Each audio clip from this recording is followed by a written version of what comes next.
Welcome friends. Today the third session. Right? Before we start learning something new, I would like to remind you that we have discussed to be, to have and imperative sentence.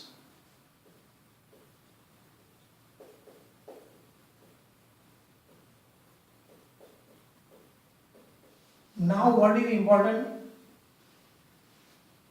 We shall be again revising this to have, because we had already discussed how to use it in present tense. Now the present tense form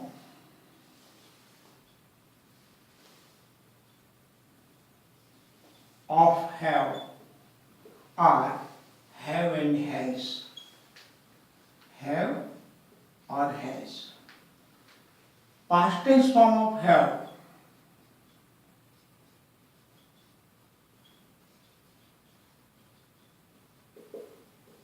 is only had. The past tense of a have or had is only had. Remember. Future tense form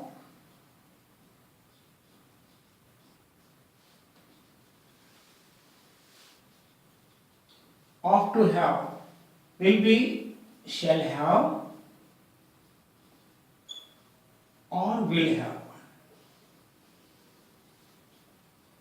I would quote you one example.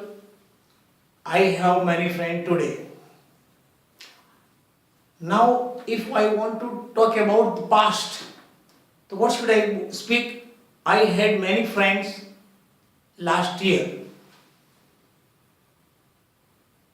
Suppose if I want to denote the idea of future, I will say I will have many friends next year. Is it clear, friend? So had is the past tense form of have and have, and future along with shall and will, we have to use the base form of have. To have, base form is have. Remember.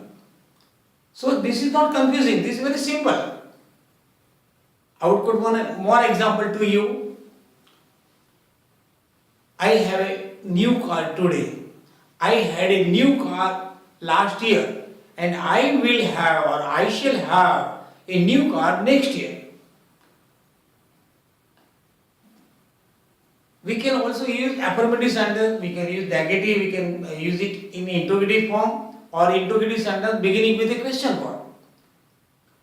I have many friends. I have not any problem. Have you any problem? What have you in your left hand? Similarly, we can use it in past tense. I had many friends last year. I had not a single friend last year. Had you more difficulties last year? What had you last year? Is it clear, friend? So similarly, to be is very important. Same thing, to have is important.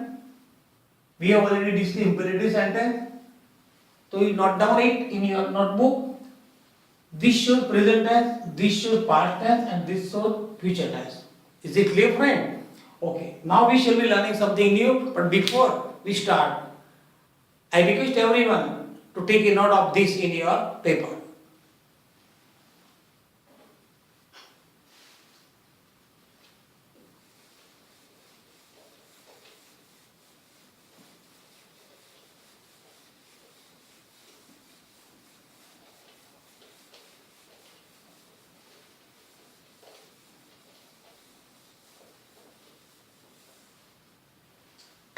Now, friends, one simple thing is that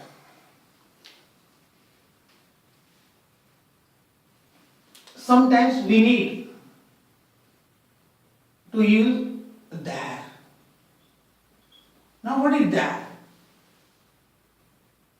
When we are not clear about any subject, the sentence can be beginning with there. I will give you one example. There is a garden near my house.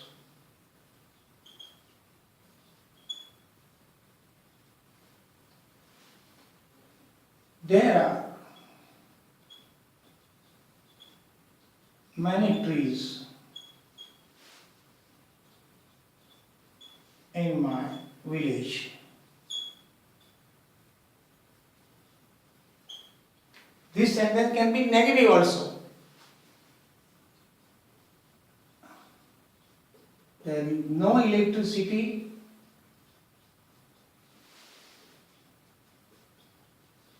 in my village. It can be interrogative. If you want to make it a question, then you have to write down is or are in the beginning of the sentence. Is there a library in your school?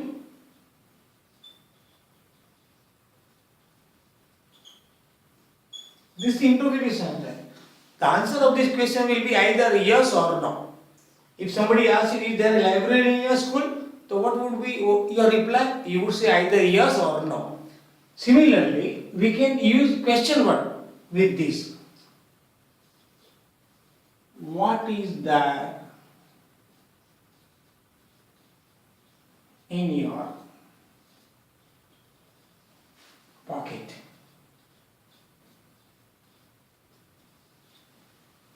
So these are important things. Here, subject is not there, but the sentence is very important. So whenever you want to write down something is there or something is somewhere, so you have to use this or. There is or there are. Is it clear, friend? So you note down in your paper and try practice. Do write this sort of sentences at your home, and I am sure. Now, we are in the mood to discuss one more point today.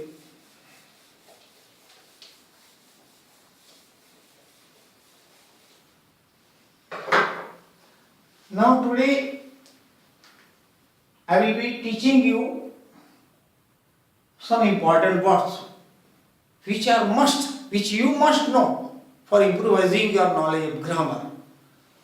So first of all, very important verb is subject. This subject, in your curriculum, you have to write down, you use this word, subject. Economics, maths, science, English, history, these are the subjects. Right? But in grammar, subject is the door of the action.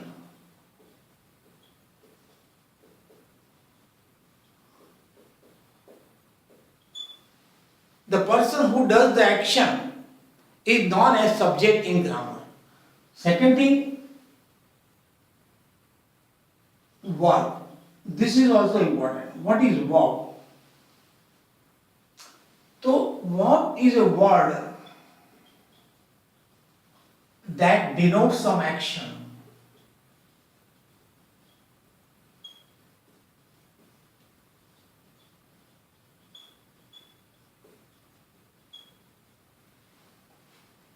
A verb can be an action verb or a state verb, but we will discuss in detail later on.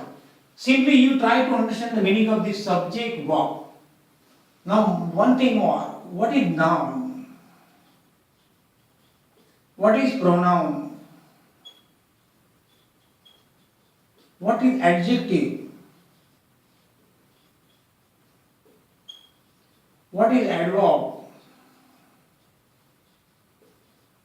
What is preposition?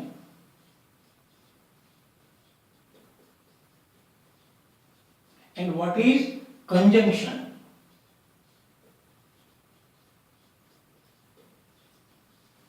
We have also to learn what is interjection. We have also to understand the meaning of object. But in this session, we have discussed the meaning of subject and verb. We will be learning all these points because they are the parts of speech. What is the importance of parts of speech in English, friends? I would quote one example. Suppose if you want to ride a bike, before you learn driving a bike, you should know but this is called headlight, this is backlight, this is the front tire, this is the rear tire, and these are the brakes. So, similarly, in any sentence, we use noun, pronoun, adjective, adverb, preposition, conjunction, interjection, and object. Everything is there. But we have to understand how they are used. What is the particular meaning of these words? So we will discuss everything in our next session, and I am sure you would have enjoyed it. Friends, try to remember my word. Some practice at home is required. We expect something special from you people, right? So I am sure you would have enjoyed this tutorial. Did you like it? So do like us, do like our video, and definitely subscribe our channel for more and more updates in future. Thanks a lot friends. Bye.